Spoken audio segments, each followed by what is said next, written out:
तो हम लोग एसी का इंट्रोडक्शन पढ़ चुके थे। अब हम लोगों का इस चैप्टर में अगला करने को बचा हुआ है कि अल्टरनेटिंग वोल्टेज को कैपेसिटर के क्रॉस, रजिस्टर के क्रॉस और इंडक्टर के क्रॉस अप्लाई करेंगे और उस सर्किट में करंट का मेजरमेंट करेंगे। तो सबसे पहले देखिए अल्टरनेटिंग वोल्टेज।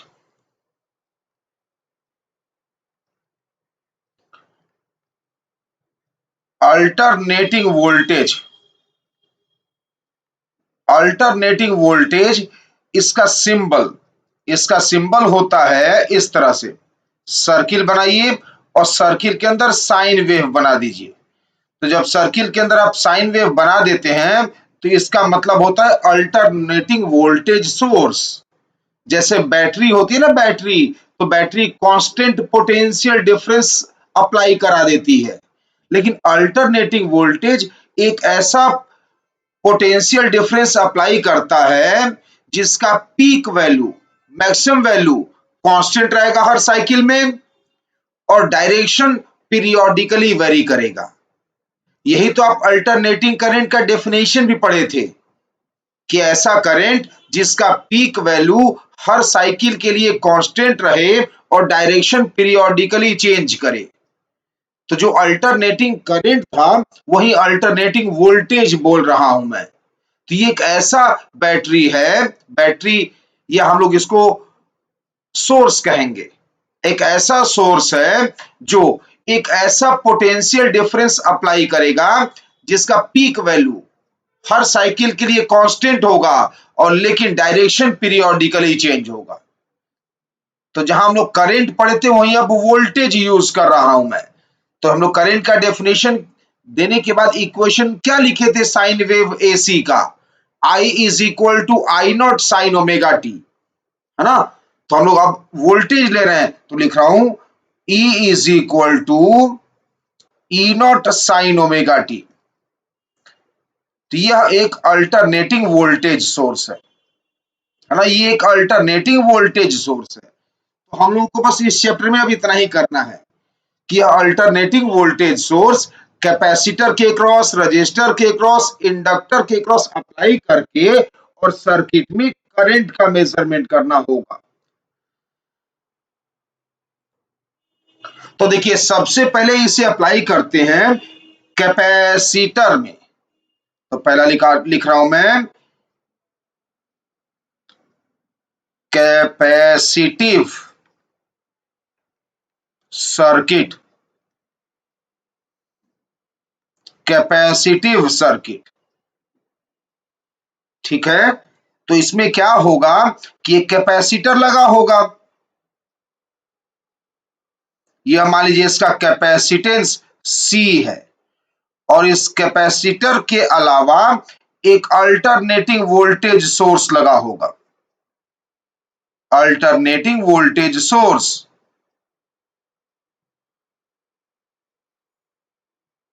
मान लीजिए अल्टरनेटिंग वोल्टेज सोर्स का ईएमएफ दिया हुआ है E is equal to E not sine omega T.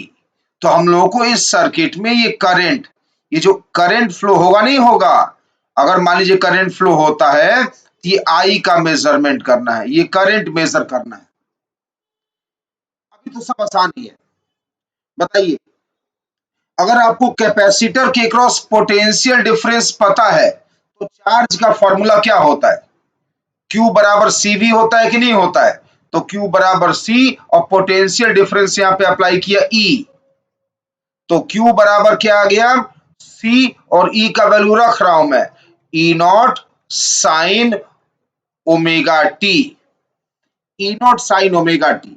ये चार्ज आ गया, जब चार्ज आ गया तो करंट कैसे आएगा, dq बाई dt फॉर्मूला से हम लोग डिफ्रेंशिएट कर देंगे। तो कितना आ गया बोलिए, C E नॉट, यह तो कांस्टेंट है। अब बचा साइन ओमेगा टी का डिफ्रेंशिएशन, तो साइन ओमेगा टी का डिफ्रेंशिएशन हो गया ओमेगा कॉस ओमेगा टी। तो इसी को थोड़ा सा रीअरेंज करके लिख रहा हूं, देखिए कैसे, मैं थोड़ा सा इसको रीअरेंज करके लिख रहा हूं, देखिए कैसे। ई नॉट ऐसे छोड़ दे रहा हूं न्यूमरेटर में, और अब क्या बचा न्यूमरेटर में? ओमेगा सी बचा। ई नॉट तो लिख दिया है मैंने ये, अब क्या बचा? ओमेगा सी बचा है कि नहीं बचा न्यूमरेटर में? ओमेगा सी को ऐसे लिख रहा हूं, देखिए डिनोमिनेटर में 1/ओमेगा सी, बात वही हुई कि नहीं हुई? ठीक, अब क्या बचा? Cos omega t. ठीक, ऐसा इसे लिखा जाता है कि ये ई नॉट अपॉन 1/ओमेगा सी को पीक वैल्यू ऑफ करंट लिखूंगा मैं। क्या लिखूंगा इसको मैं? Peak value of current. ठीक है, इसको लिखूंगा मैं आई नॉट, क्योंकि ये टाइम का फंक्शन नहीं ना है, ये टाइम का फंक्शन तो है नहीं, तो टाइम के रेस्पेक्ट में ये पूरा टर्म कांस्टेंट है, ये पूरा टर्म। तो जो कांस्टेंट टर्म होता है वो क्या होता है एसी में? पीक वैल्यू ही ना कांस्टेंट होता है, तो इसको आई नॉट लिखा। और अब कॉस ओमेगा टी को लिख रहा हूं मैं साइन ओमेगा टी प्लस पाई/2। होता है ना, कॉस को ऐसे लिख सकते हैं ना साइन में, कॉस को ऐसे साइन में लिख सकते हैं। तो ये करंट का एक्सप्रेशन आ गया, ठीक है ना, ये करंट का एक्सप्रेशन आ गया। ओके, अब देखिए कुछ पॉइंट्स देखिए, जैसे बताइए ओम्स लॉ से अगर आप सोचते हैं तो I is equal to V/R होता है, I is equal to potential difference by resistance होता है। ठीक है ना, I इज इक्वल टू क्या होता है? V/R। तो यहां पर I नॉट क्या आ चुका है? I नॉट आ चुका है ई नॉट अपॉन 1/ओमेगा सी हो चुका है ना। तो अभी आपको क्या बताया मैंने, ये क्या होना चाहिए? Potential difference by resistance. तो पोटेंशियल डिफरेंस तो ई नॉट है ही। अब ये जो डिनोमिनेटर है यह रेजिस्टेंस की तरह काम कर रहा है सर्किट में। कैसे काम कर रहा है? रेजिस्टेंस की तरह, है ना। कैसे काम कर रहा है? रेजिस्टेंस की तरह। तो हम लोग इसे रेजिस्टेंस तो नहीं कह सकते हैं, बिकॉज रेजिस्टेंस आर तो कहीं दिख ही नहीं रहा है, तो इसलिए इसका थोड़ा सा चेंज करके नाम लिया जाता है, रेजिस्टेंस नहीं रिएक्टेंस बोला जाता है। अभी लिखूंगा मैं, अभी लिख दूंगा रिएक्टेंस, अभी सुन लीजिए पहले, रिएक्टेंस बोला जाता है और इसका सिंबल होता है एक्स। तो ये रिएक्टेंस कौन प्रोवाइड कर रहा है? कैपेसिटर, तो इसलिए एक्स सी लिख देते हैं, एक्स सी लिख देते हैं। ठीक है, ओके, क्या लिखा? एक्स सी। तो बताइए ये एक्सप्रेशन जो आया, यहां पर ध्यान देना है आपको। एक तो ध्यान देना है ई के फॉर्मूला पर, E is equal to E not sine omega T, और दूसरा ध्यान देना है करंट के एक्सप्रेशन पे। ठीक, और आई के एक्सप्रेशन पे, ये लास्ट वाला पॉइंट। अब हम लोग यहां से क्या क्या सीख गए, हम लोगों को याद करना पड़ता है इसमें। बार बार यह डेरिवेशन करने के लिए समय एग्जामिनर नहीं देगा आपको, आपको ये कुछ पॉइंट्स याद करने होते हैं। ओके, तो क्या क्या पॉइंट्स हैं जो हम लोग को याद करने चाहिए? फर्स्ट पॉइंट, फर्स्ट पॉइंट है कैपेसिटिव रिएक्टेंस। मैंने कहा था ना अभी लिखूंगा, तो ही लिख रहा हूं मैं, कैपेसिटिव रिएक्टेंस। क्या चीज? Capacitive reactance. क्या सिंबल होता है इसका? रिएक्टेंस का सिंबल एक्स, और किसका रिएक्टेंस है ये? कैपेसिटर का, इसीलिए यहां पर सी लिख देते हैं। तो यह सिंबल होता है कैपेसिटिव रिएक्टेंस का। इसका डेफिनेशन क्या होना चाहिए? इसका डेफिनेशन होता है resistance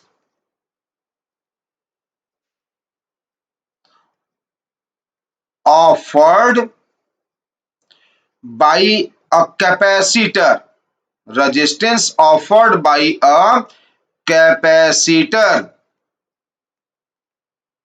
resistance offered by a capacitor to the flow of current,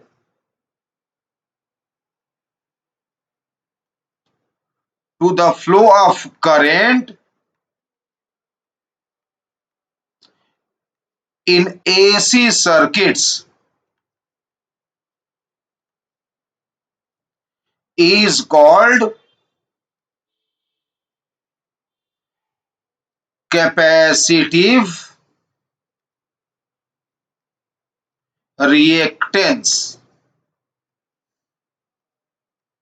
मतलब सिंपल भाषा में क्या है कि एसी सर्किट में जहां पर अल्टरनेटिंग वोल्टेज लगा हो उसको एसी सर्किट्स कहते हैं। जहां पर अल्टरनेटिंग वोल्टेज लगा हो वहां उस सर्किट्स को एसी सर्किट्स कहते हैं।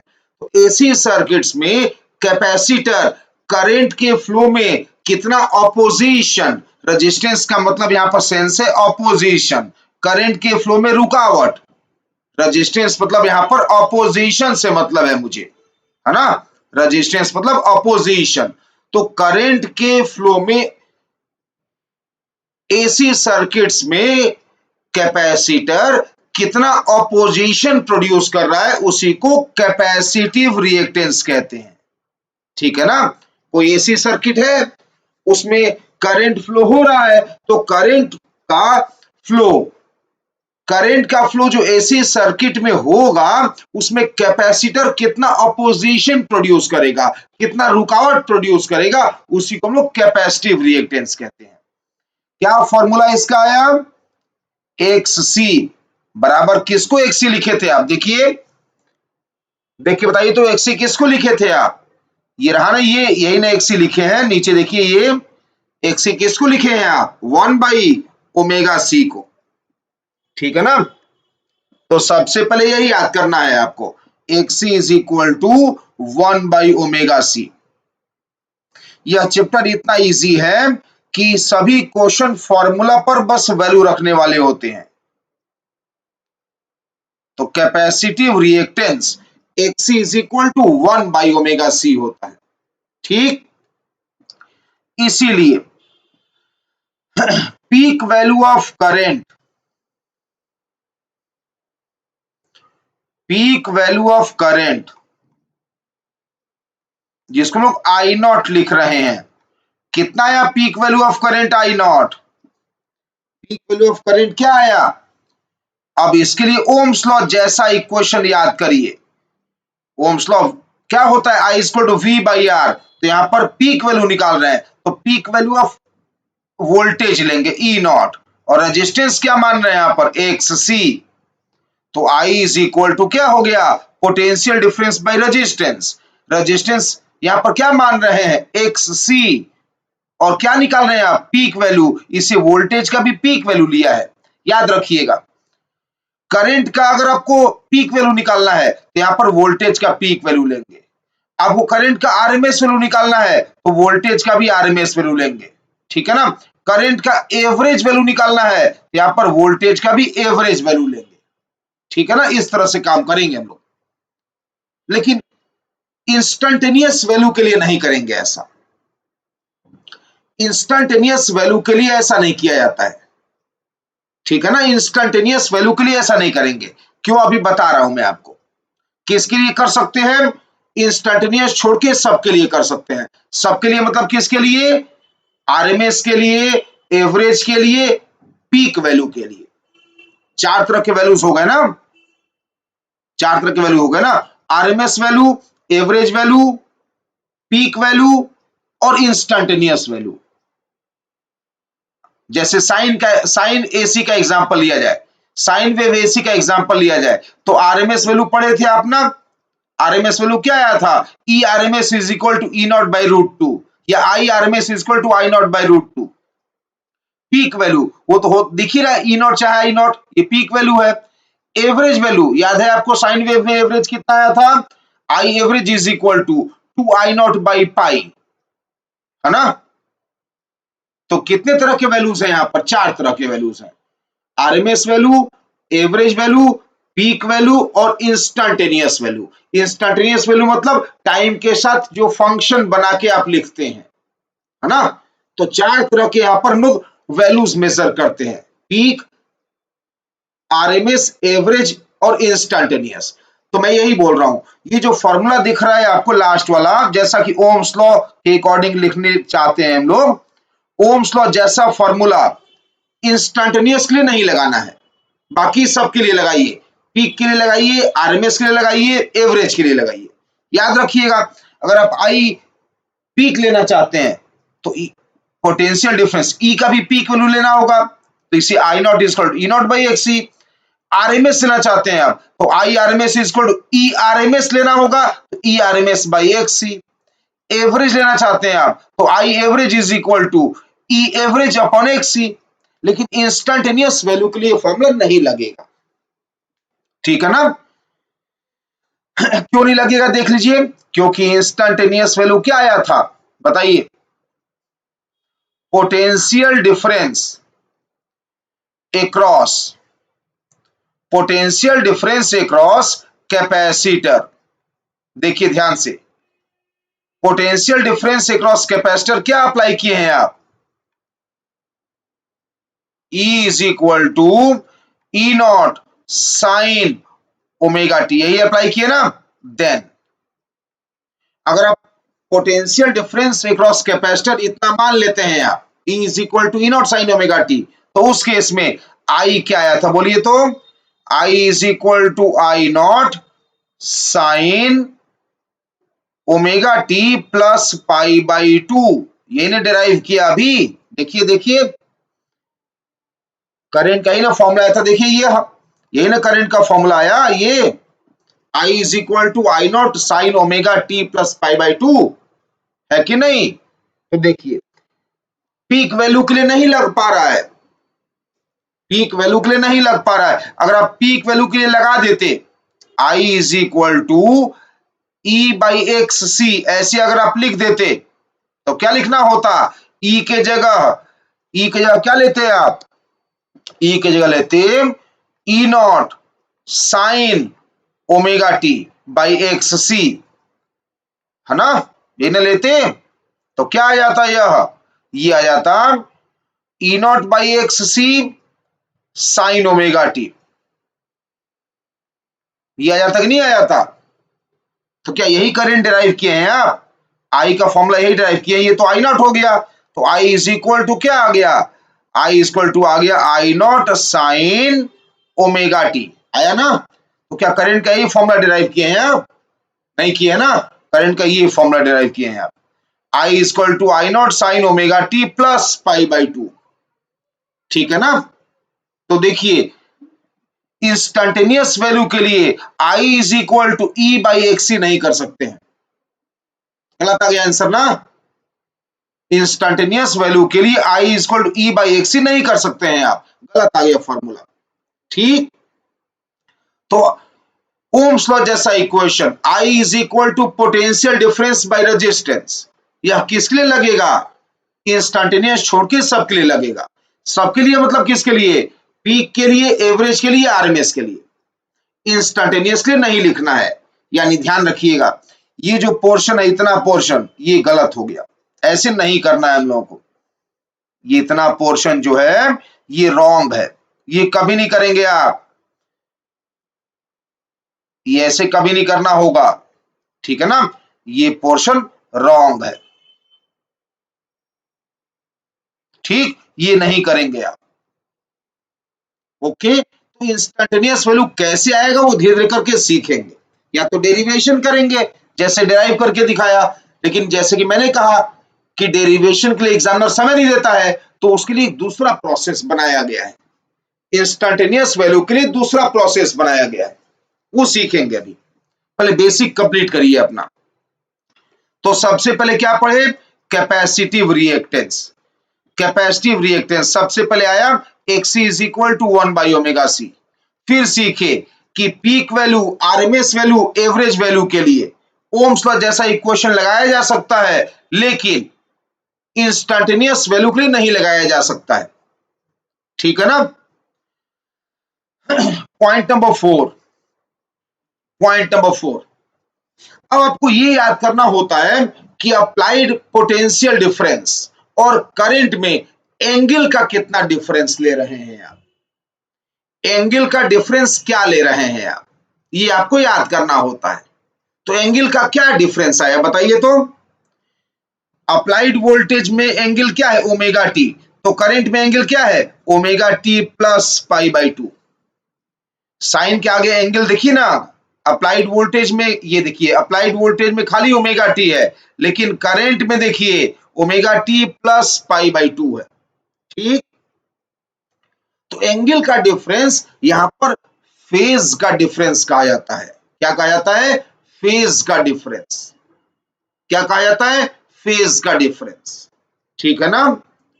तो यहां पर करंट का फेज पाई बाई 2 ज्यादा है, किसकी तुलना में? पोटेंशियल डिफरेंस की तुलना में। ठीक है ना? तो आपको याद करना होगा। देखिए कैसे लिखा जाता है इसको, शॉर्टकट लिख रहा हूं। आई मतलब इंस्टैन्टेनियस करंट, लीड, लीड मतलब आगे रहना, लीड्स मतलब आगे रहना। तो करंट लीड्स,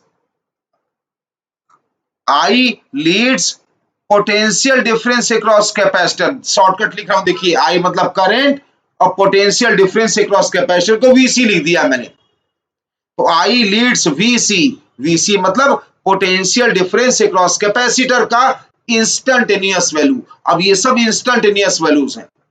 तो I leads VC by pi by 2। ये आपको याद करना पड़ेगा कि करंट कैपेसिटिव सर्किट में लीड करता है, वोल्टेज से आगे रहता है, कितने एंगल से? पाई बाई 2 एंगल से, है ना? इसको फेज डिफरेंस कहते हैं। याद है ना फेज डिफरेंस? ये हम लोग एसएचए में भी पढ़ रहे थे ना, phase difference. Last point, last point में ग्राफ बना के दिखाया जाता है। देख लीजिए, अगर आपसे पूछा जाए कि X C versus omega graph बनाइए, तो फॉर्मूला आपको पता ही है, ये X C equal to 1 by omega C. X C और ओमेगा इनवर्सली प्रोपोर्शनल है, ये ग्राफ बन जाएगा ऐसे। ठीक, दूसरा, दूसरा एक और ग्राफ है करंट वर्सेस ओमेगा का। कौन सा current? Peak value, peak value of current versus omega का। पीक वैल्यू ऑफ करंट कितना है बोलिए तो? पीक वैल्यू ऑफ करंट क्या है? देखिए लास्ट में लिखा हुआ है यहां पर एलएचएस, लेफ्ट हैंड साइड के बॉटम में देखिए, लेफ्ट हैंड साइड के लास्ट में देखिए लिखा हुआ है I equal to I E not by X C. X C का रख देंगे तो क्या आ जाएगा? यह ओमेगा सी ई नॉट आ जाएगा ना? क्या आ जाएगा? यह ओमेगा सी ई नॉट आ जाएगा। आ गया ना? ओमेगा सी ई नॉट यानी आई नॉट ओमेगा के प्रोपोर्शनल आ रहा है, तो डायरेक्टली प्रोपोर्शनल ग्राफ बना दीजिए। ठीक है, ये 5 पॉइंट्स आपको रटने हैं। ठीक है ना? ये 5 पॉइंट्स आपको रटने हैं। ऐसी कर करके सभी सर्किट्स हम लोगों को कंप्लीट करने हैं। बस इस चैप्टर में यही काम बचा हुआ है। ओके,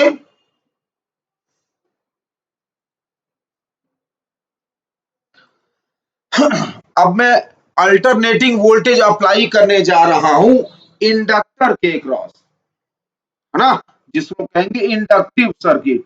तो दूसरा सर्किट यह है inductive, inductive circuit, inductive circuit. यहां पर क्या करना है? यहां पर करना है कि एक इंडक्टर लेना है और इसके cross alternating voltage source apply करना है। अल्टरनेटिंग वोल्टेज सोर्स का सिंबल यही ना होता है, सर्किल के अंदर साइन वेव इस तरह से अप्लाई किया। इस सर्किट में हम लोगों को करंट मेजर करना पड़ेगा। इस सर्किट में करंट आई अगर फ्लो हो रहा है यह, तो आई मेजर करना होगा। इंडक्टेंस एल दिया होगा और अप्लाइड वोल्टेज दिया होगा। E is equal to E not sine omega t. ठीक, सिंपल है। बताइए, किसी भी इंडक्टर के क्रॉस पोटेंशियल डिफरेंस क्या पढ़े थे आप? याद है ना, L D I upon D T, L D I upon D T पढ़े थे आप। L D I by dt बराबर E, यानी L di बाई dt बराबर E के जगह E not sine omega t. ठीक, तो यहां से di बराबर आ रहा है E not by omega sine omega T. Integrate कर रहा हूं इसको, मैं इंटीग्रेट कर रहा हूं तो ये आएगा E नॉट बाई ओमेगा तो था ही, है ना।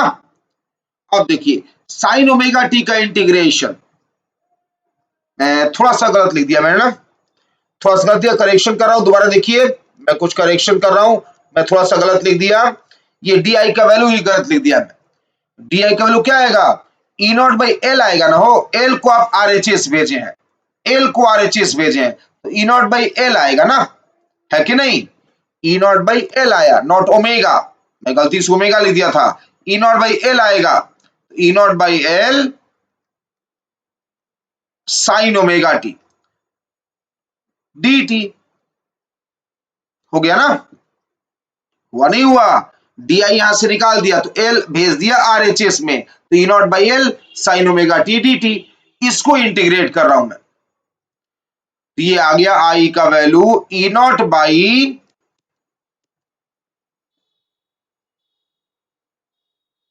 एल तो था ही, हाँ बोलिए, साइन का इंटीग्रेशन बोलिए, minus cos omega T by omega, omega यहां लिख दिया। अब इसको थोड़ा बढ़िया से लिख रहा हूं, देखिएगा, I is equal to E not by omega L minus cos omega T है, दिख रहा है ना, माइनस साइन पहले लगा है, cos omega T, minus cos omega T को लिख रहा हूं sign omega T minus pi by 2, ये आ चुका है करंट का वैल्यू, ठीक है ना, ये करंट का वैल्यू आ गया।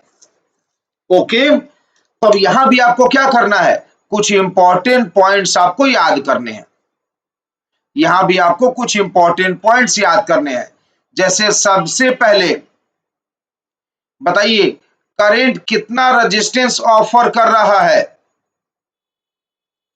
करंट यहां पर कितना रेजिस्टेंस ऑफर कर रहा है,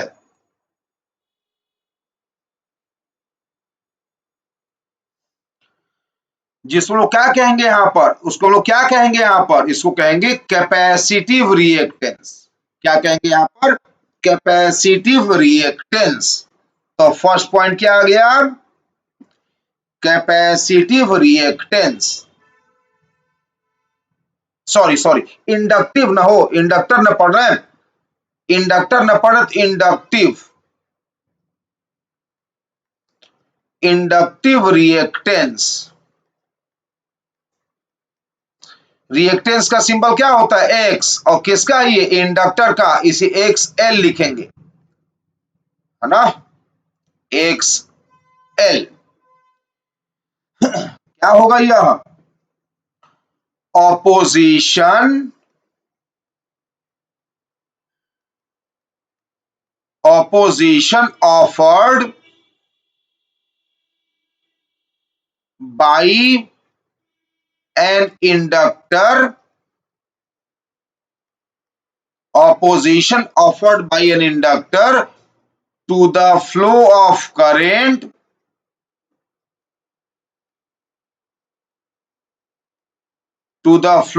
current in AC circuits।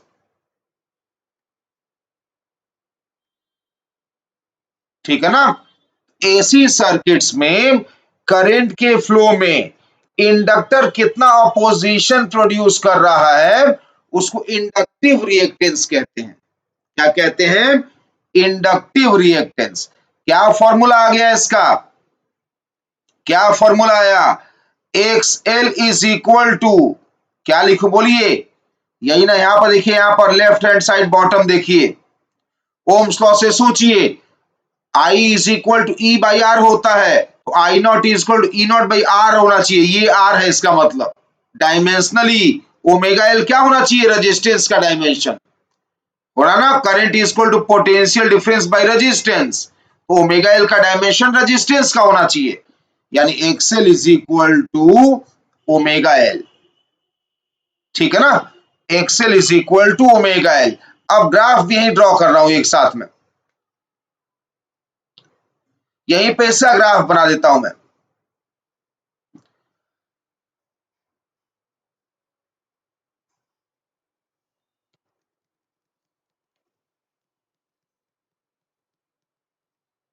क्या आया था, X L is equal to omega L, आया। इंडक्टिव रिएक्टेंस आया, इसका ग्राफ बना दे रहा हूं यहीं पर। इधर हम लोग क्या लेंगे, वेरिएबल ओमेगा मानेंगे, और किसका ग्राफ बना रहे हैं आप, एक्स एल का। डायरेक्टली प्रोपोर्शनल है ना, तो डायरेक्टली प्रोपोर्शनल का ग्राफ स्ट्रेट लाइन। ठीक है, दूसरी पॉइंट को देखिए, पीक वैल्यू ऑफ करंट देखेंगे अब। Peak value of current, peak value of current का सिंबल क्या होता है, आई नॉट। क्या सिखाया इसके पहले मैंने आपको, कि पीक वैल्यू के लिए, आरएमएस वैल्यू के लिए, एवरेज वैल्यू के लिए आप क्या अप्लाई कर सकते हैं, ओम्स लॉ जैसा इक्वेशन। मतलब current is equal to potential difference by resistance, लेकिन इंस्टेंटेनियस वैल्यू के लिए नहीं लगता है। तो क्या आ गया यहां पर, I not is equal to, I not is equal to E not by resistance. कौन ऑफर कर रहा है यहां पर, इंडक्टर, मतलब क्या, इंडक्टिव रिएक्टेंस एक्स एल, है ना। ये आ गया क्या चीज, पीक वैल्यू ऑफ करंट। आया ना पीक वैल्यू ऑफ करंट, क्या आ गया यह, peak value of current. Okay, अगर आप इसको ग्राफ में दिखाते हैं, ओमेगा और आई नॉट का ग्राफ, ध्यान रखिएगा ये सब ग्राफ ऑप्शंस में आते हैं, तो आपको 4 ऑप्शन दिए होंगे, कहा जाएगा कौन सा ग्राफ सही है। इंडक्टिव सर्किट के लिए एक्सएल वर्सेस ओमेगा, ऊपर ग्राफ दिख रहा है, टिक कर दीजिएगा। ऐसे ही ग्राफ वाले क्वेश्चन आएंगे तो डायरेक्ट यही ऑप्शन दिखाई देगा आपको। चलिए बताइए ग्राफ कैसे बनाऊं इसका मैं। ऊपर वाले इक्वेशन में जो अभी पीक वैल्यू निकाले हैं, यहां इस वाले इक्वेशन में एक्सएल का वैल्यू रख लीजिए, तो ई नॉट अपॉन एक्सएल क्या होता है, ओमेगा एल। तो ओमेगा के इनवर्सली प्रोपोर्शनल आ गया ना, तो इनवर्सली प्रोपोर्शनल का ग्राफ बना दीजिए ऐसे। ठीक है, ओके। तो आपने अभी क्या पढ़ लिया, इंडक्टिव रिएक्टेंस और पीक वैल्यू ऑफ करंट, है ना। 2 बातें हो गई। ठीक है ना, थर्ड पॉइंट देखिए, इंस्टेंटेनियस वैल्यू ऑफ करंट कैसे निकालेंगे, या इंस्टेंटेनियस वैल्यू ऑफ करंट। देखिए ना पिछले वाले टॉपिक में, देखिए ना ये 5 पॉइंट्स पढ़े थे ना, तो ग्राफ में तो एक साथ बनाने लग रहा हूं। अब पॉइंट नंबर 1 में उसका ग्राफ बना दिया, पॉइंट नंबर 2 में उसका ग्राफ बना दिया, लेकिन 5 अगर है तो अभी 4 पॉइंट बचे ना, वो चारों पॉइंट याद करने हैं। तो क्या याद करना है आपको, पोटेंशियल डिफरेंस और करंट का रिलेशन क्या है यहां पर देखिए। तो point number 3, if potential difference across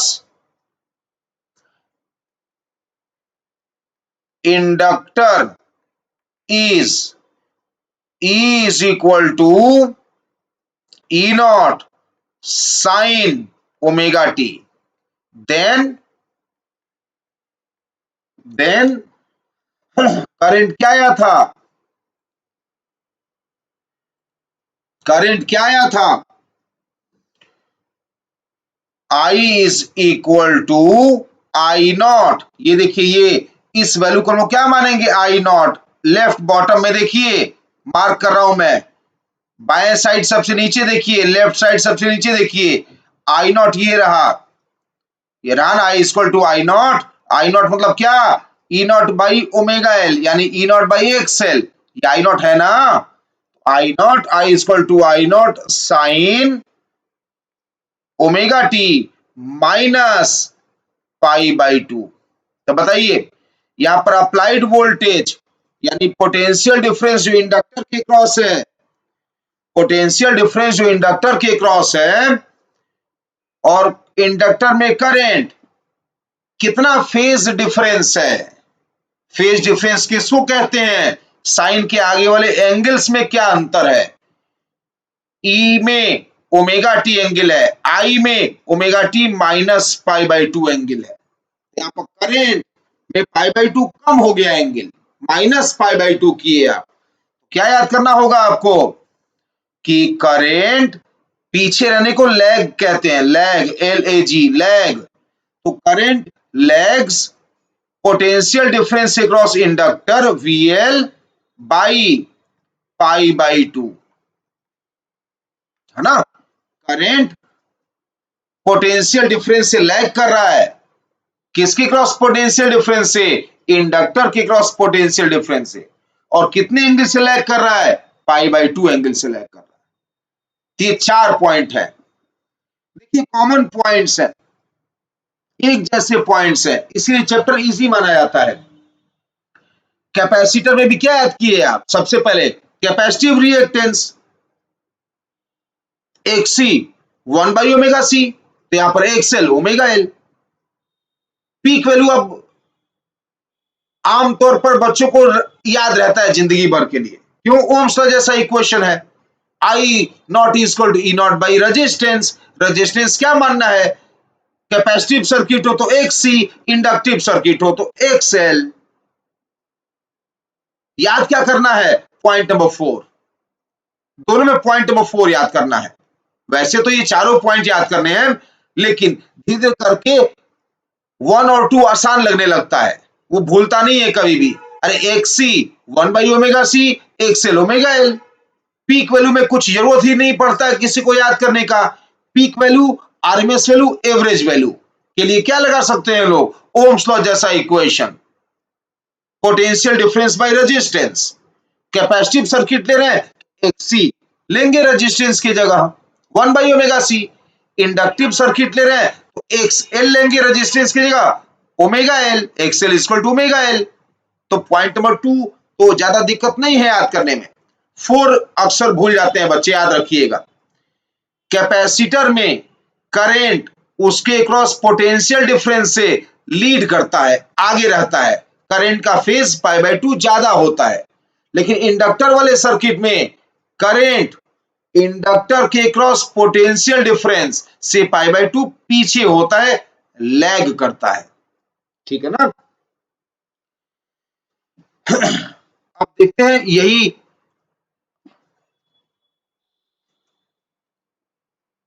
alternating voltage को अप्लाई करके रजिस्टर के क्रॉस, थर्ड थर्ड सर्किट, तीसरा सर्किट, रजिस्टिव सर्किट,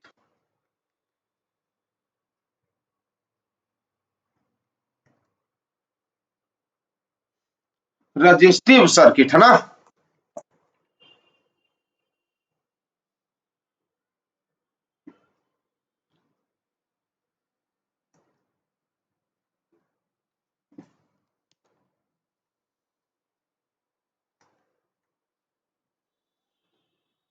इसमें क्या करना होगा, एक रजिस्टर लेना होगा are,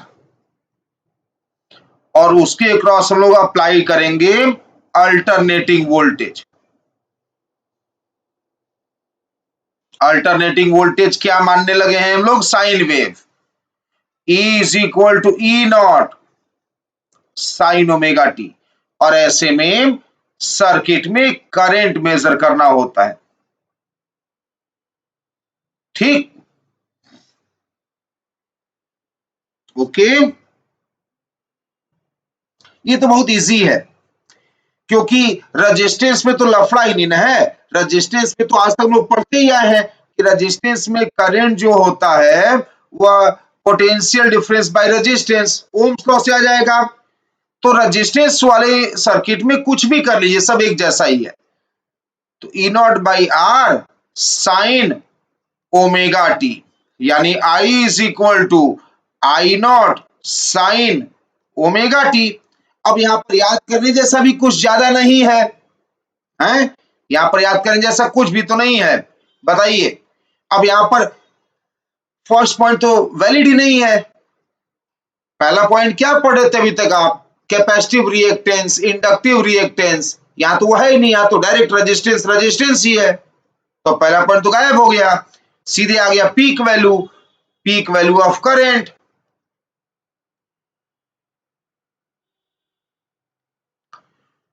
peak value of current I not जिसको लिखे थे आप, क्या लिख सकते हैं आप? दिख ही रहा नीचे आपको पीक वैल्यू। क्या आ गया पीक वैल्यू? किसको लिखे हैं आप? ये देखिए बाएं तरफ नीचे देखिए, पीक वैल्यू क्या लिखे हैं आप? I not is equal to E not by R, है कि नहीं? दूसरी बात बताइए, देखिए ये अप्लाइड वोल्टेज है रजिस्टर के क्रॉस और ये करंट है ना? तो कितना यहां पर फेज डिफरेंस है? कुछ नहीं है।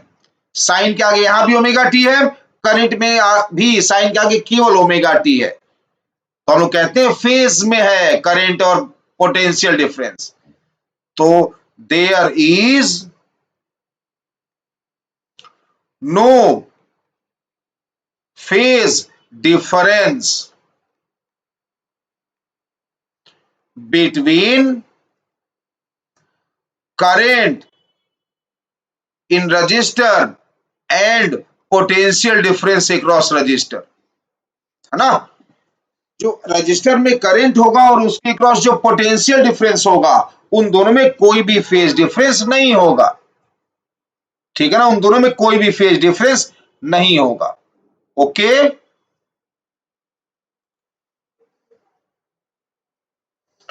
तो अब हम लोग सीखेंगे कि इतना बेसिक जानने के बाद हम लोग सीखेंगे कि किसी भी एसी सर्किट को कैसे सॉल्व करना चाहिए, है ना? तो उसका एक प्लान बनाएंगे, उसका स्ट्रेटेजी बनाएंगे कि किसी भी एसी सर्किट को कैसे सॉल्व करना चाहिए। तो मान लीजिए एक एसी सर्किट लिया गया जिसमें एक रेजिस्टेंस है, सीरीज में एक कैपेसिटर है और सीरीज में ही एक इंडक्टर लगा हुआ है।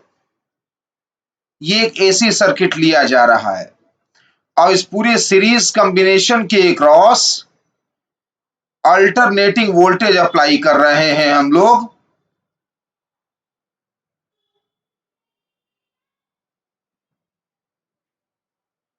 E is equal to E not sine omega T. तो हम लोगों को इस सर्किट में करंट फाइंड आउट करना है, ठीक है ना? इस सर्किट में करंट फाइंड आउट करना है। अब देखिए एसी सर्किट को सॉल्व करने का बेस्ट मेथड माना जाता है फेजर डायग्राम से, है ना? तो वही इसमें हम लोग डिस्कस करेंगे। ये रेजिस्टेंस आर है, कैपेसिटेंस सी मान लीजिए, इंडक्टेंस एल मान लीजिए। तो हम लोग एसी सर्किट को सॉल्व करने का मेथड पढ़ेंगे फेजर से, ठीक है ना? अब देखिए फेजर बनाया कैसे जाता है। तो इससे पहले मैं आपको बताऊं फेजर कैसे बनाया जाता है, कुछ और बातें देख लीजिए। बताइए, अगर सीरीज कॉम्बिनेशन पर ध्यान दें आप, तो सीरीज में करंट सेम होता है या पोटेंशियल ड्रॉप सेम होता है? करंट सेम होता है। तो जो करंट रेजिस्टेंस में होगा वही करंट कैपेसिटेंस में होगा और वही करंट इंडक्टेंस में भी होगा। होगा नहीं होगा? सीरीज में करंट सेम होगा, इस पर ध्यान दीजिए।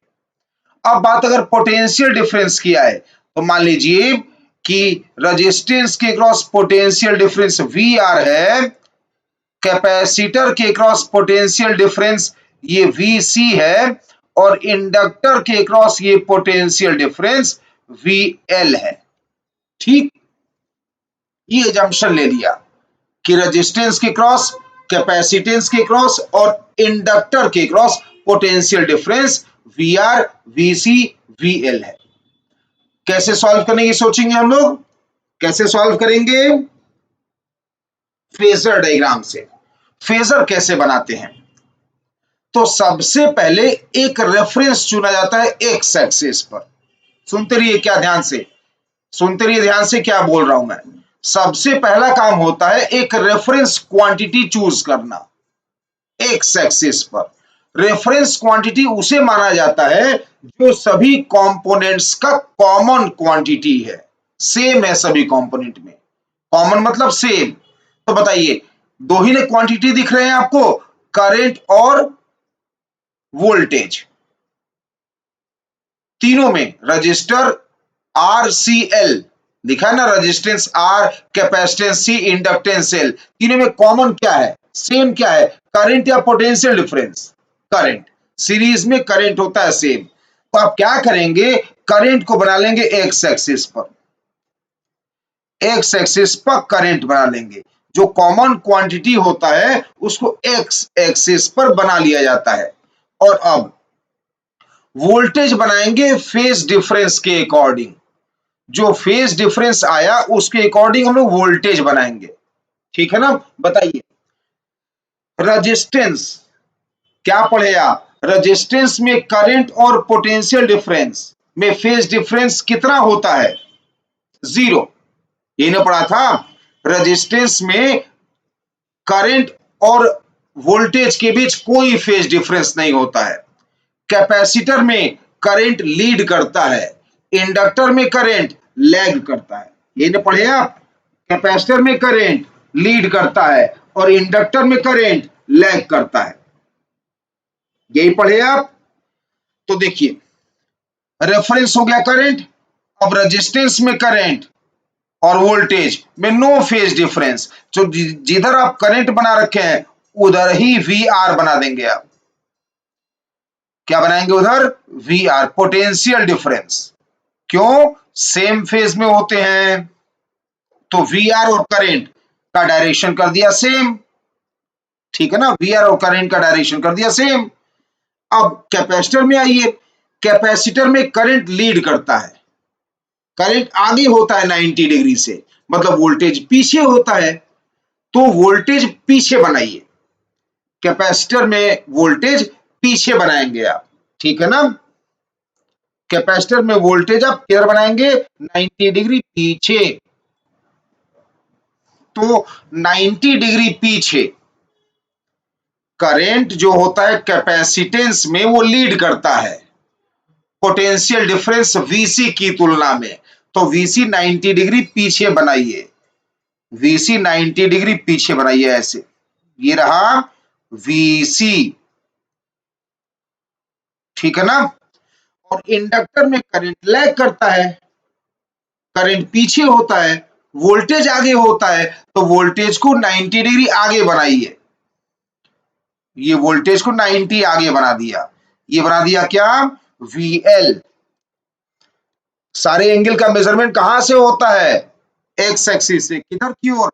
Anti clockwise. तो यहां से एंटी क्लॉकवाइज 90 जाके VL बना दीजिए। क्यों? VL आगे होना चाहिए क्योंकि करंट लैग करता है इंडक्टर में। ठीक है ना? अब इसका रिजल्टेंट लेना होगा आपको। ये सभी वेक्टर्स मान के इनका रिजल्टेंट लेना होगा आपको। ओके? तो सबका रिजल्टेंट लेने की कोशिश करूंगा मैं। तो करंट जैसा था वैसा दिखा दे रहा हूं मैं यहां पर। करंट जैसे था वैसे दिखा दिया आई।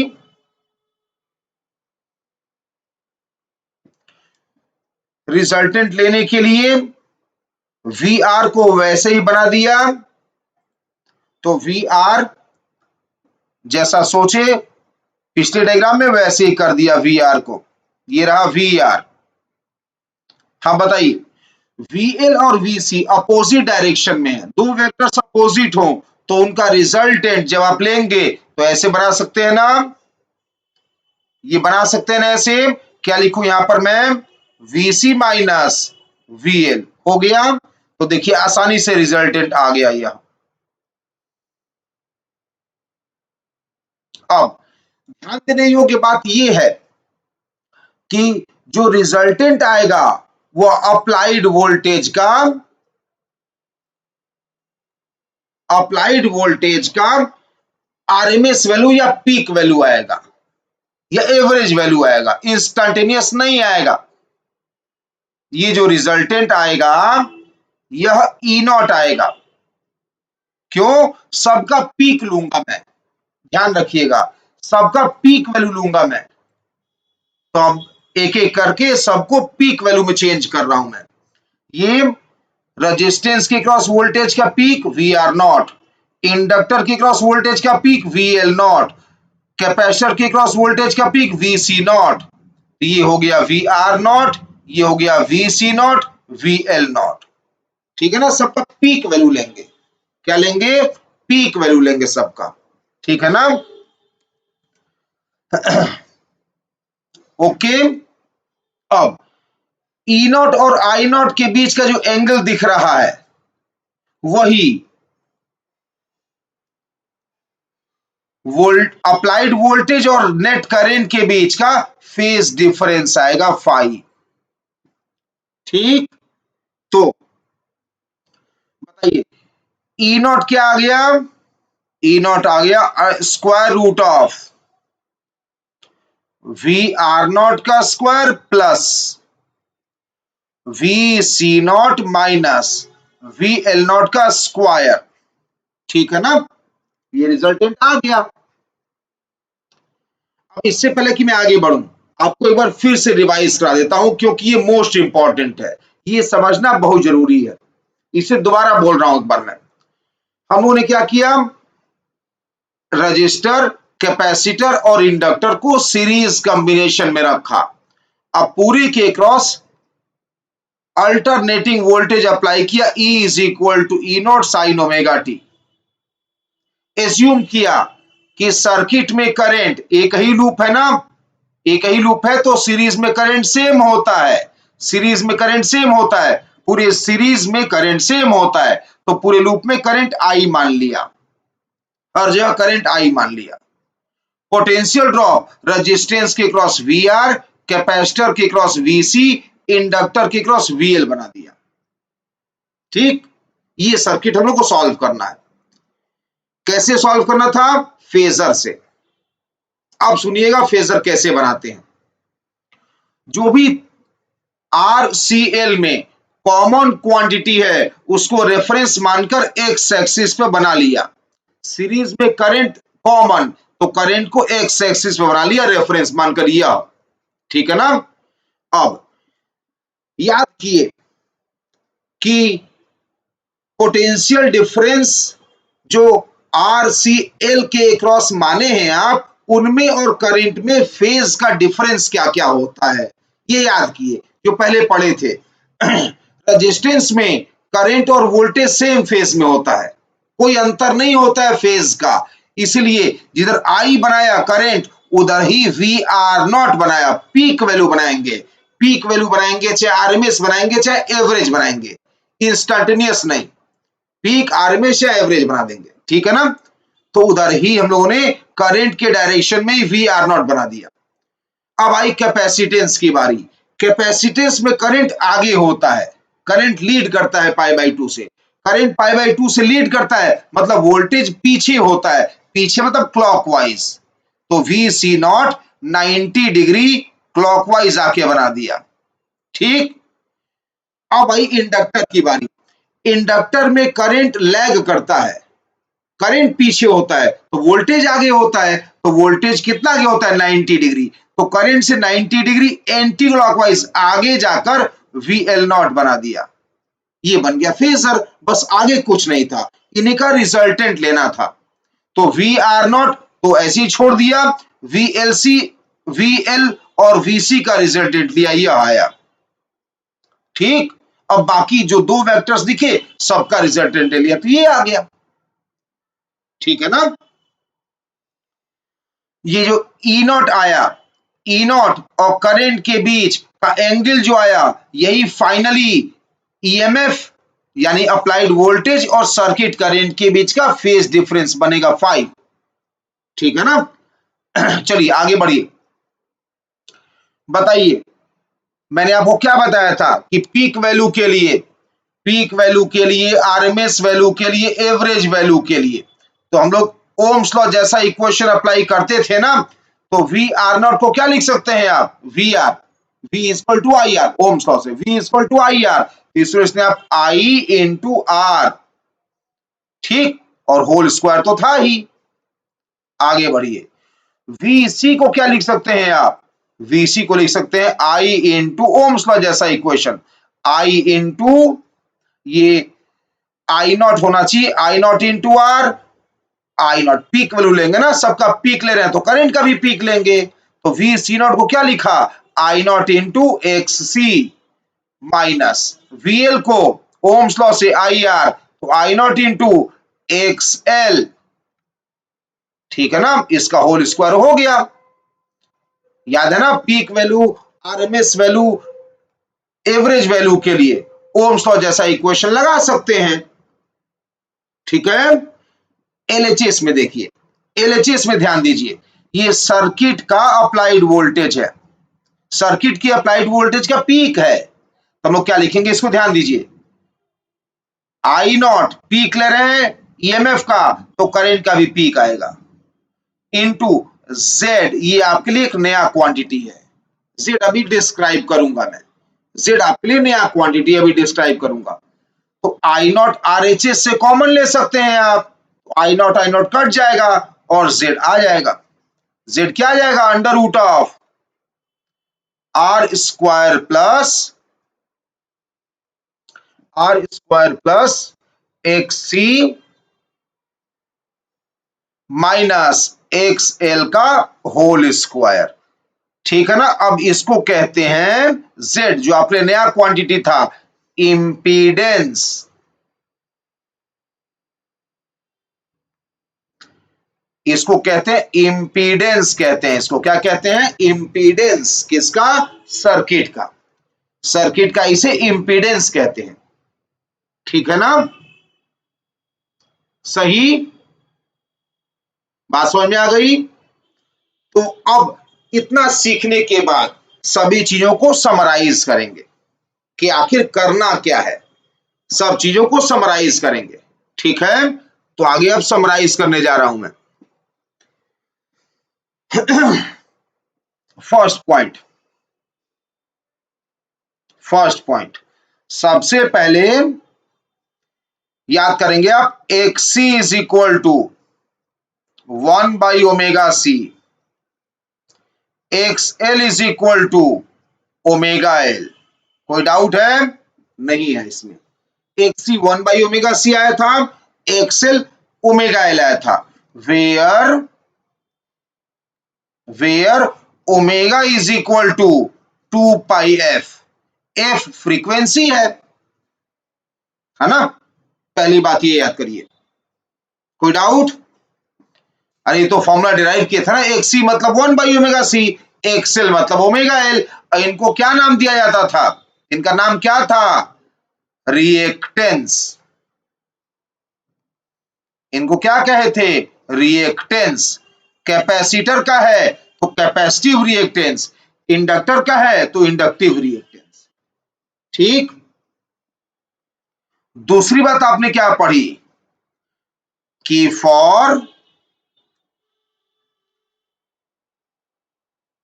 Peak value comma RMS value और एवरेज वैल्यू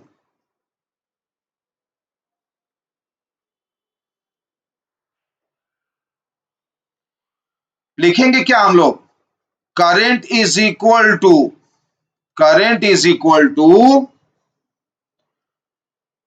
पोटेंशियल ड्रॉप यानी potential difference divided by reactance या चलिए और कर देता हूं मैं इसके जगह, और इम्पीडेंस।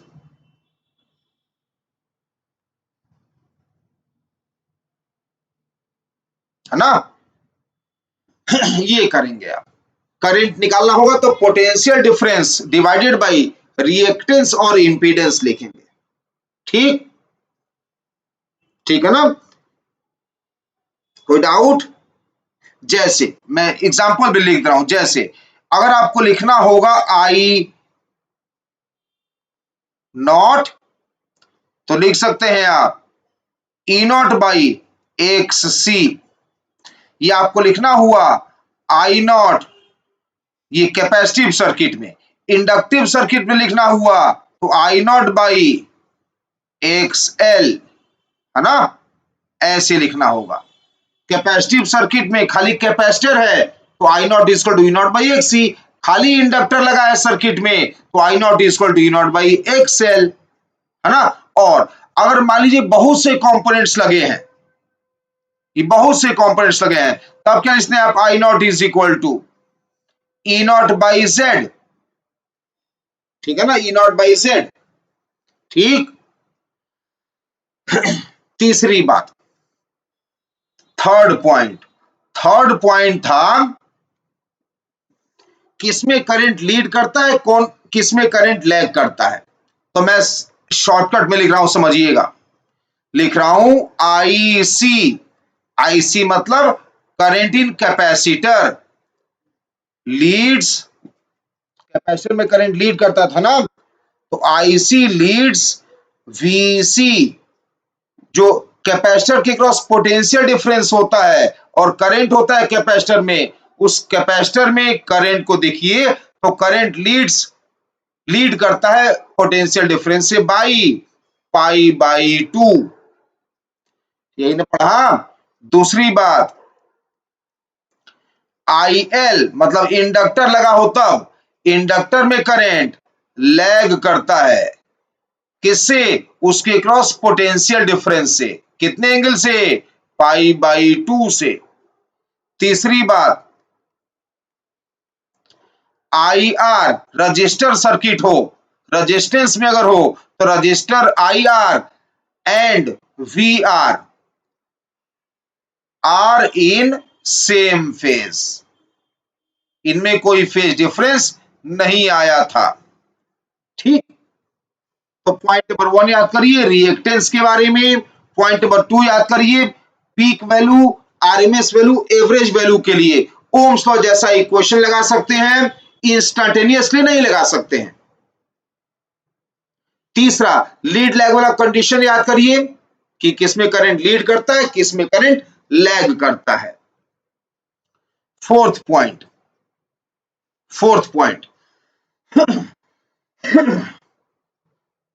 इंपीडेंस, अब डिफाइन करने जा रहा हूं, इंपीडेंस डिफाइन नहीं किया था मैंने। इंपीडेंस क्या था, सिंबल जेड, इसको डिफाइन कर रहा हूं मैं।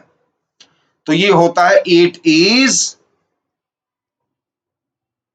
The total, it is the total, it is the total opposition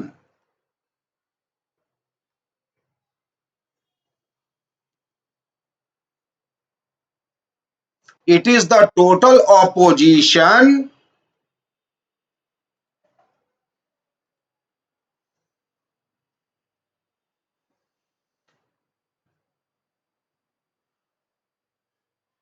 produced by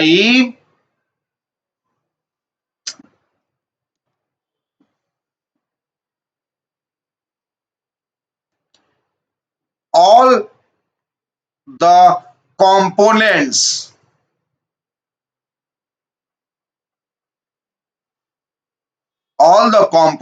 in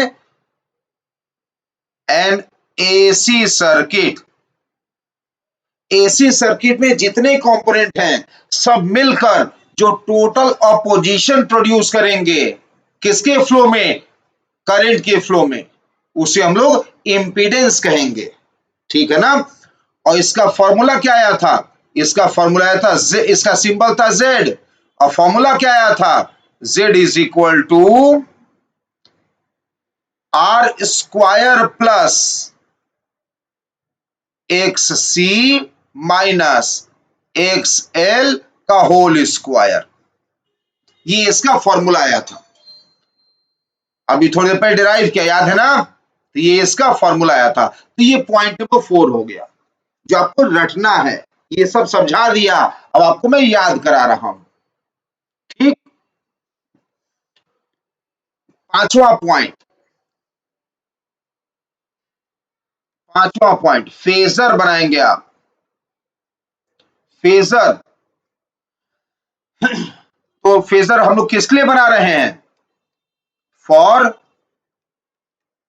series of R L and C.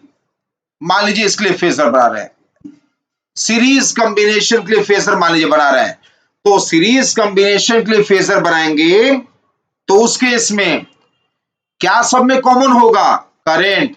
Current सब में कॉमन होगा।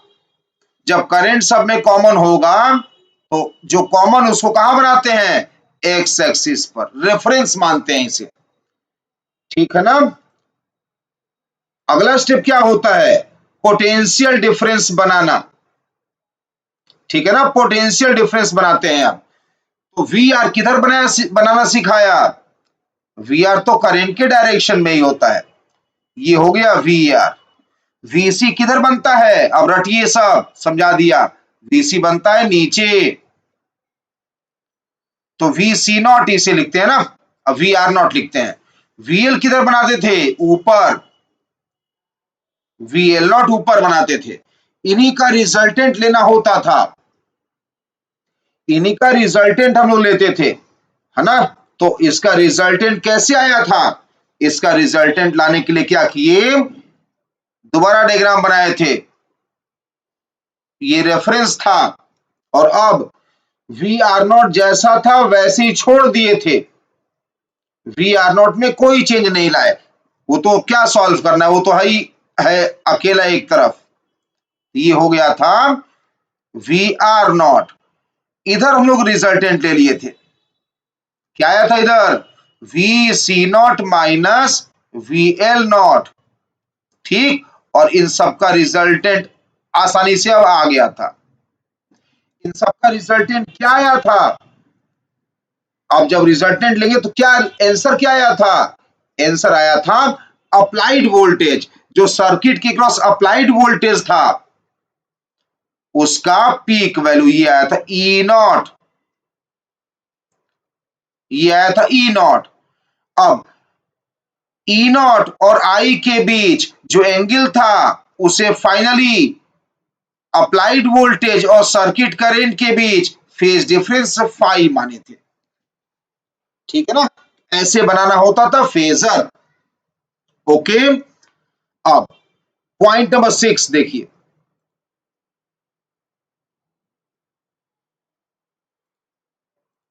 पॉइंट नंबर 6, यह काम करता हूं, पहले इन्हीं का मैं वैल्यू लिख देता हूं। सॉल्व करके क्या आया था? यह सॉल्व करके आया था E naught is equal to under root of R square plus V C naught, sorry R square नहीं आया था, वी आर लिखना था ना मुझे। हाँ, तो वी आर नॉट का square plus V C not minus V L not का होल स्क्वायर, ये आया था। ठीक है ना? यही आया था। Okay, point number 6। Point number 6, एक ट्रायंगल बना सकते हैं आप ऐसे करके। जब एक ट्रायंगल बनाएंगे, इधर लेंगे आप वी आर नॉट, और ये जो दिख रहा है VL माइनस VC, ये किधर है? VL minus VC, sorry VC minus VL। VC minus VL किधर है? Minus Y axis. तो उसको अगर आप यहां से बना दें,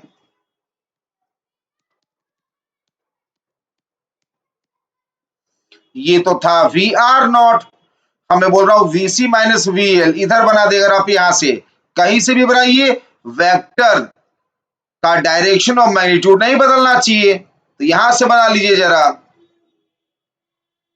ठीक, इनका रिजल्टेंट क्या आया था? इनका रिजल्टेंट आया था ई नॉट, इनका रिजल्टेंट आया था ई नॉट, ठीक है ना? ये आया था ई नॉट, ये एंगल फाई हम लोग कहे थे, ठीक। आप चाहें तो यही चीज आप ऐसे भी बना सकते हैं। अब ये तो वोल्टेज के टर्म्स में है, आप चाहें तो यही चीज हम लोग अब बनाएंगे रेजिस्टेंस और रिएक्टेंस के टर्म्स में। तो रेजिस्टेंस और रिएक्टेंस के टर्म्स में अगर आप यही बना लेते हैं तो इधर बन गया आर, जिधर वी आर है उधर बनाइए आर, जिधर वीसी माइनस वी नॉट है उधर बनाएंगे क्या, x C minus X L reactance, और इनका रिजल्टेंट क्या आएगा, इनका रिजल्टेंट क्या आएगा, जेड, इनका रिजल्टेंट आएगा जेड,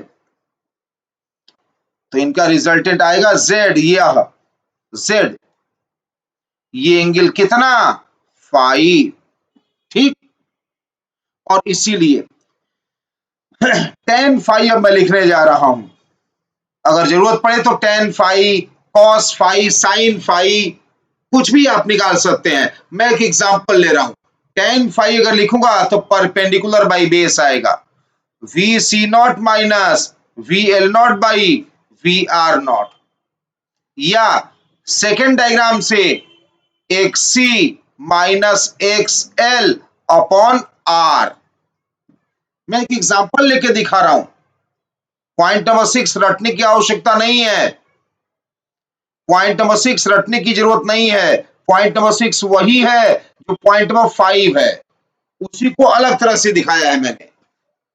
क्यों, tan phi, cos phi, sine phi, अगर कुछ भी निकालने का मन करे तो इस डायग्राम से आपको आसानी, कंफर्टेबल फीलिंग आएगा, इसलिए। अदरवाइज पॉइंट नंबर 5 और 6 में कोई अंतर नहीं है, जो 5 है वही 6 है, 5 का जो सेकेंड डायग्राम है ये वाला और 6 एक ही है ना? बस इससे अलग से दिखाया मैं कि आप अगर जरूरत पड़े तो कोई भी trigonometric ratio sine phi, tan phi, cos phi निकालना चाहे तो लिख सकते हैं ऐसे आप, ठीक है ना? तो ये 6 पॉइंट्स हैं, ये 6 पॉइंट आपका कॉन्सेप्ट है, इस चैप्टर में आपका कॉन्सेप्ट है। पॉइंट नंबर 1 क्या था, रिएक्टेंस, इजी है, अब तो बहुत बार बोल दिया, याद हो गया होगा, X C 1 by omega C, X L 1 by omega L. दूसरी बात, पीक वैल्यू के लिए, आरएमएस वैल्यू के लिए, एवरेज वैल्यू के लिए current is equal to potential difference by reactance या इंपीडेंस लिख सकते हैं, ठीक है ना? किसके लिए, पीक वैल्यू, आरएमएस या एवरेज के लिए। जैसे अगर खाली कैपेसिटर लगा है सर्किट में तो I naught E not by X हो जाएगा, एक्स सी हो जाएगा, खाली इंडक्टर लगा है तो ई नॉट बाई एक्सएल हो जाएगा करंट आई नॉट, और तीनों लगे हैं, आर भी लगा है, एक्स आर भी लगा है, रजिस्टर भी लगा है, इंडक्टर भी लगा है, कैपेसिटर भी लगा है, तो I not is equal to E not by Z लेंगे। ये पॉइंट नंबर 2 था। पॉइंट नंबर 3, ये सब बहुत इंपॉर्टेंट पॉइंट्स हैं। कैपेसिटर में करंट लीड करता है पाई बाई 2 से, इंडक्टर में करंट लैग करता है, रजिस्टर में करंट सेम फेज में होता है। जो नया टर्म आया था इंपीडेंस, उसको डिफाइन किया।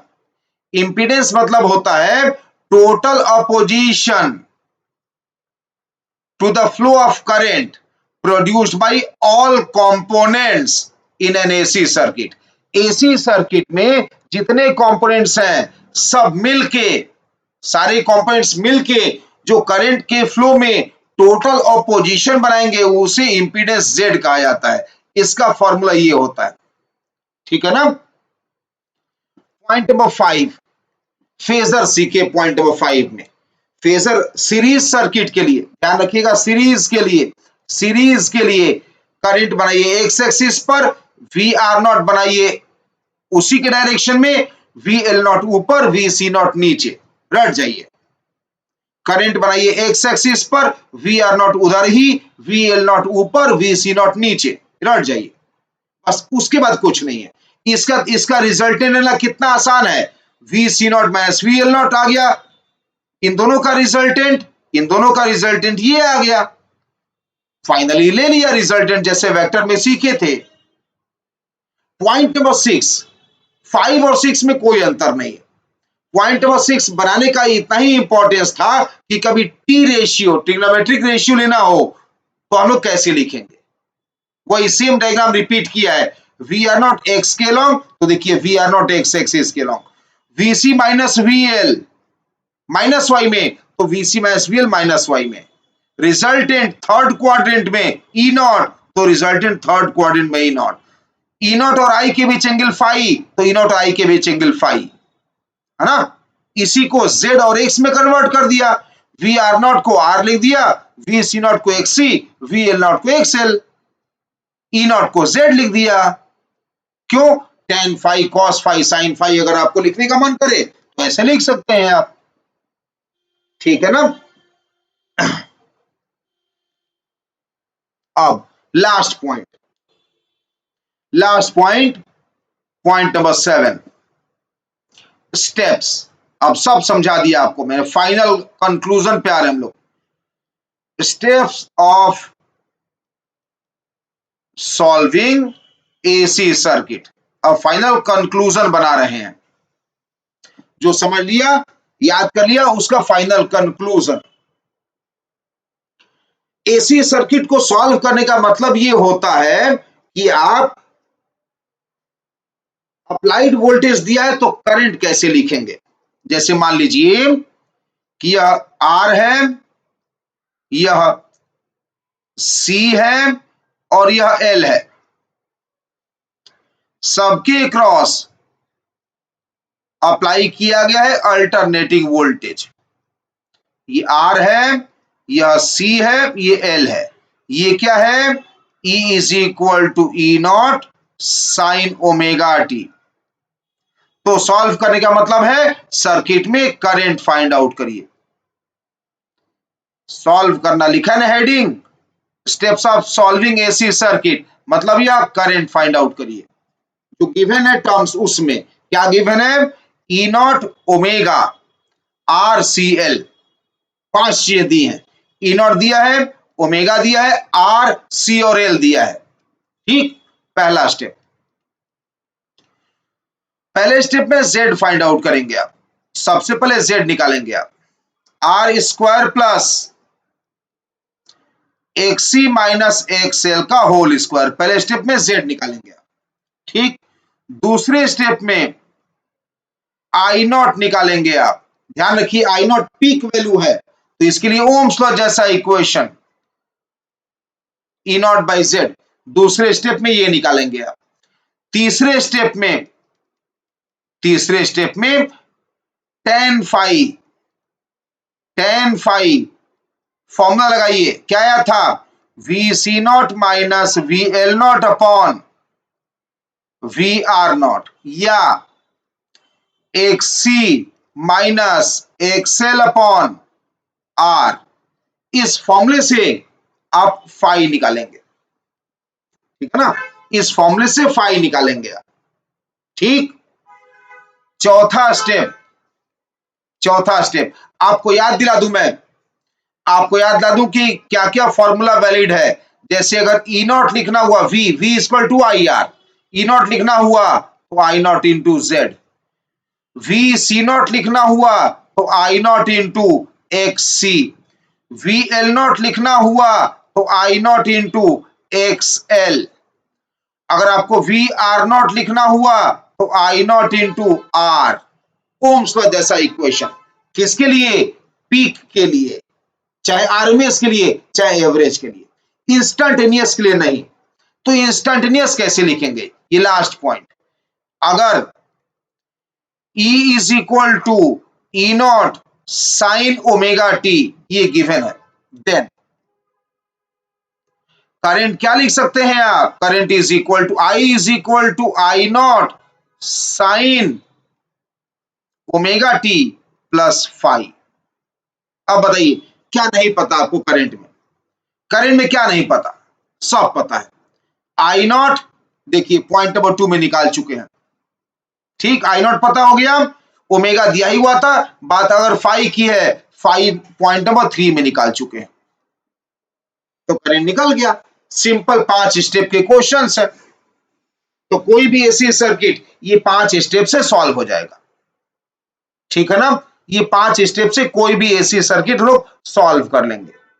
ठीक है, ये सातों स्टेप्स आपको याद रहने चाहिए, ये सातों स्टेप्स आपको याद होने चाहिए। ठीक है ना।